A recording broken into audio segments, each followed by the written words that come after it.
आज मी तुम्हाला अतिशय पौष्टिक, कॅल्शियमयुक्त, आयर्न, फायबर आणि प्रोटीनने युक्त असलेल्या धान्यापासून ही रेसिपी कशी बनवायची ते सांगते. त्याच्यासाठी लागणार आहे आपल्याला आलं, लसूण, हिरवी मिरची आणि थोडीशी कोथिंबीर. हे आपल्याला मिक्सरच्या भांड्यामध्ये घ्यायचं किंवा खलबत्त्यामध्ये बारीक कुटून घ्यायचं.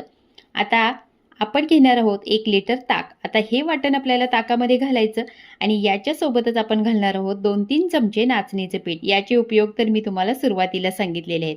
आता हे नाचणीचं पीठ ताकामध्ये मिक्स करून घ्यायचं. चांगल्या गुठळ्या याच्या मोडल्यानंतर गॅसवरती ठेवायचं.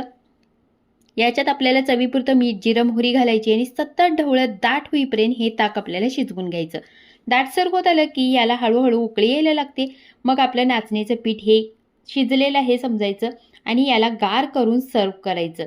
ही नाचणीची आंबील खायला खूप टेस्टी आणि हेल्दी देखील आहे.